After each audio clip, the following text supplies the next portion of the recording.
everybody, this is Noelle from Petitti Garden Centers, and we are doing a fall herb container. And you thought, I didn't think you could plant herbs in the fall, but you can, and they are still really, really good and delicious and viable, and you should continue to use them all the way through the fall season and well into usually early winter for us in Northeast Ohio. We can still pick and use and really have a good luck with herbs. Especially if we're going to leave these outside, because the herbs that we're using here in this container are more of the perennial type. So I'm going to tell you how to grow these, where to grow these, and all those types of things, all of the good varieties that you can use. And then we'll talk about how to protect them over the winter. It is really not hard at all. Very, very easy project to do. And of course, you could plant these in spring when all of the fresh herbs come out. It's just that these guys are usually the ones that will stay attractive much longer. And again, you don't have to bring them inside and protect them over the winter. You can still kind of keep them outdoors and just let them last long out there. Okay, to start off with, I have about a 12 to 13 inch container here. It's just terracotta. It does have an open drain hole in the bottom. And of course, you always want really good drainage, especially when you're planting your hardy plants, even your annuals. You really want good drainage. You never want them to get waterlogged. Waterlog leads to root rot, which leads to dead plants. Okay, so don't do that. Make sure you have drainage holes and the water is draining freely. We planted them in planting mix, so Petitti planting mix is always really good. It is definitely it's a heavier soil than a potting mix, but what's great about it is there is a bark element to it, so it has a lot of organic matter in it, and therefore is really good soil to grow, especially your edible plants in.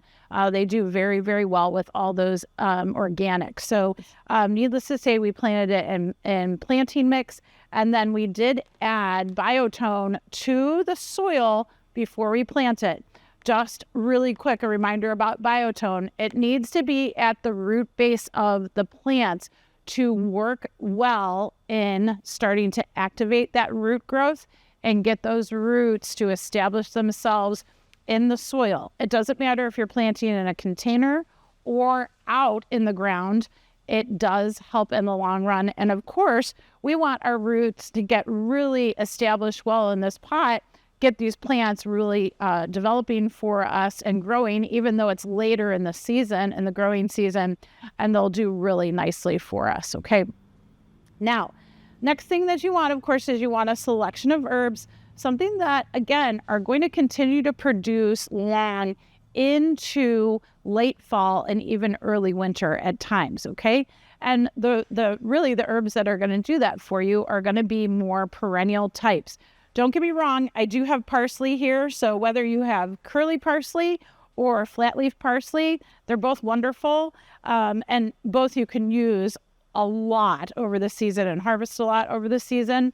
I'll tell you, that is a classic biennial plant. So the first year that it does grow and produce its foliage, the second year, and it'll kind of stay a little bit green outside.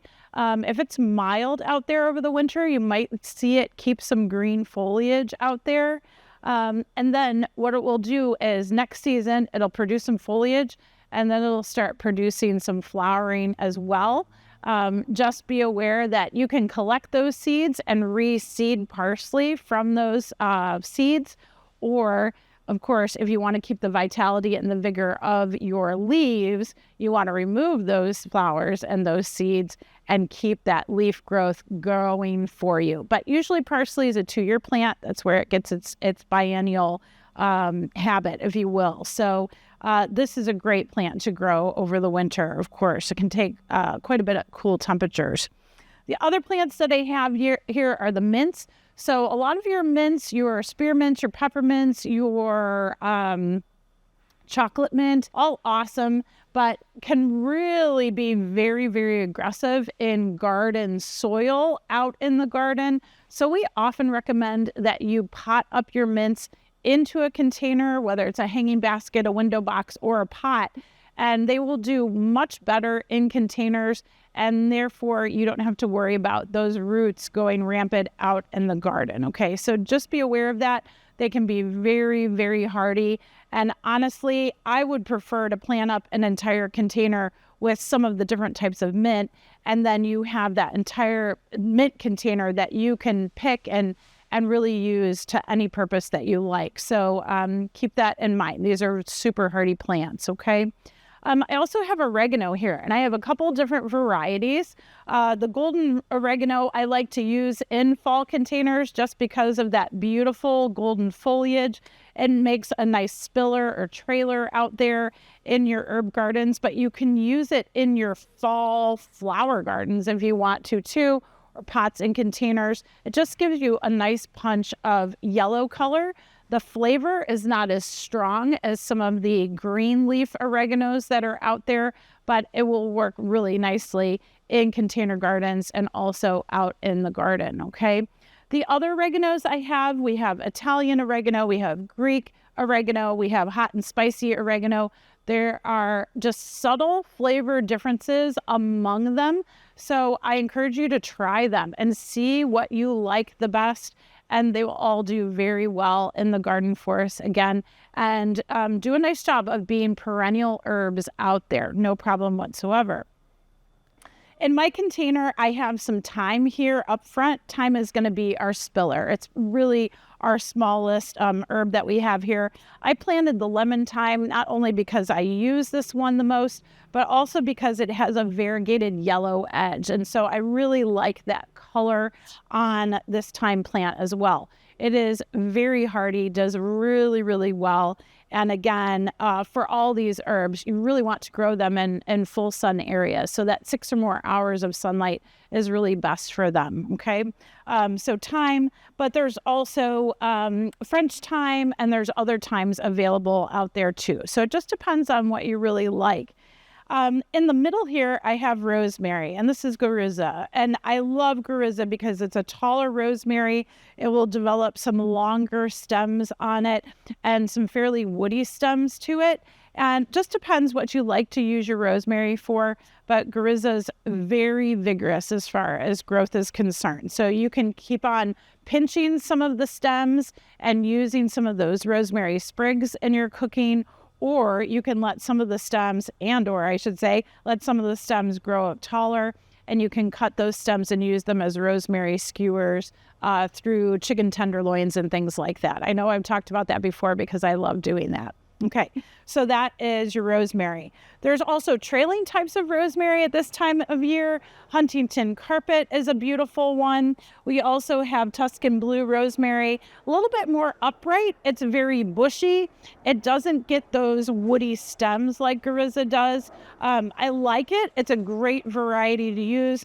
But again, if you want to use your rosemary multi-purpose, this is a nice one to have, the Gariza. Okay.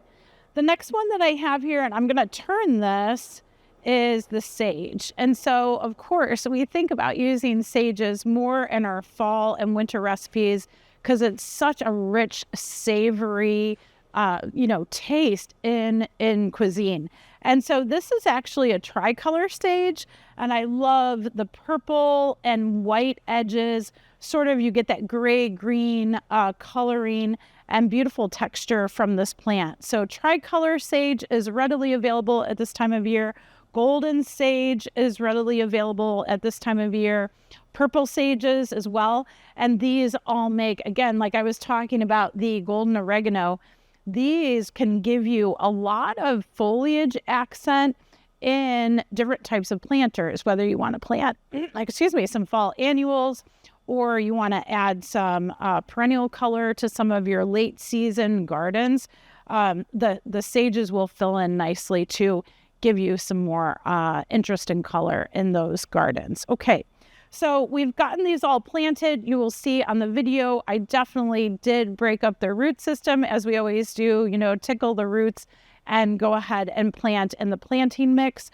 I gave myself about a ½ inch to an inch of water space all the way around this planter. So when we do water thoroughly, we'll go ahead and water with a watering can and go ahead and moisten the soil substrate. Make sure we're watering until the water comes out the drainage hole in the bottom of this pot. We let that stop. And once it stops, we go ahead and do a thorough watering again, moistening the substrate, letting it percolate down through the soil and out the drainage hole again. Okay, so that's your thorough watering. When we move into later summer and into fall, it's no problem, honestly, you might have to slow up on your watering. So you might not have to water as often. We might get some rainfall and what have you. So just keep an eye on it. Definitely put your finger in, give yourself a finger test there. See if you're pulling out moisture on your fingers or if the soil feels wet. Do not rewater, okay? Especially if the soil feels wet. If you're feeling some dryness, you're not pulling out a lot of soil on your fingers, that usually means that it is a little bit more of a drier condition, okay? So you're just going to have to test it, put it out in that full sun area, see how often you'll need to water. But as the temperatures cool in the evening, like they've been doing for us, that will require less water overall as we move into later fall and, of course, winter. Okay, now, what's perfect about, again, these perennial and biennial herbs is that you're going to continue to use. So you're going to continue to pinch the new growth on that or cut the new growth. Harvest your perennial herbs in the morning typically, okay? That's when they're the juiciest and most flavorful. Even if you're not using them until the evening, that's okay. Go ahead and just wrap them up with a moist paper towel, pop them into the refrigerator or keep them on the counter, and it's fine. They will keep for the evening meal, okay? But do think about that and continue to harvest and use them because, of course, the more that you prune and harvest, the more that plant is going to produce for you. So you want to continue to do that because, again, the more you use them, the more viable you keep them, the more growth that they're going to produce for you.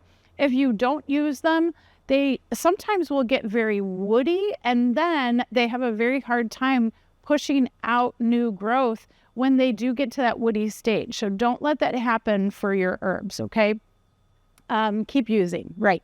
So then when we move into later months and we're getting colder and colder, what we're looking at is we're looking for that eventual kind of yellowing and browning back.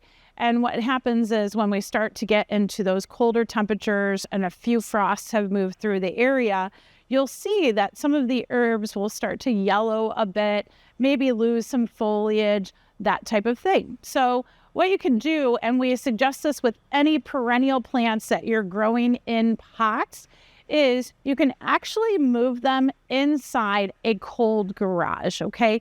Does not require any light in that garage because a lot of folks ask that.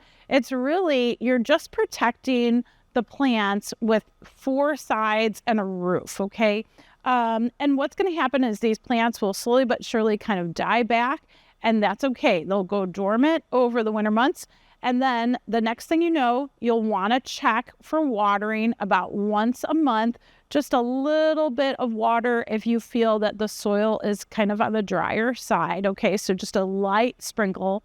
And then you would go ahead and you would let these plants just kind of go to sleep over the winter. Okay, then you would go ahead and bring them out in the spring when you start to see them just starting to push out some new growth. You'd go ahead and cut them back to wherever that new growth was coming out, typically at the base of the plant material. And voila, you would start to water again, you would start to fertilize again, and you would get your perennial herbs to flush back out again, and you can start using them at that time, okay? Another way that we like to do this is take the perennial herbs, the pot, and go ahead and bring it really close to the side of your home. A protected side is always really nice. And then what we can do with all those autumn leaves that come is we just actually pile them up over the pot, okay? And what that enables us to do is some of these herbs, again, are very cold tolerant. Like I was talking about the parsley, and again, rosemary will stay for a very long time. The thyme does too. Sometimes the oregano dies back a little bit just from cold temperatures, and it's a large leaf, so sometimes you'll see a little dieback on it. But what's great about piling those leaves up is you can clear off the pile at times and then go ahead and harvest some of the growth that is still being produced on these perennial herbs. Okay, so that works really well. So if you want to still use some of these savory herbs, do think about bringing them real close to the home. Maybe if you have a tucked away area near the porch, or maybe a back deck where you can go in and out and get the herbs pretty easily, and then pile those leaves over the top. And then when you do need some clippings and some fresh herbs, go out, just clear out the leaves and go ahead and give them a little clip and get the herbs that you need. So that's always a great way to do that. Again, watch for the moisture, but usually if they're outside underneath some leaves, usually the moisture will stay in the soil, but always check, okay, and make sure that they do have some moisture there at their soil level. Okay.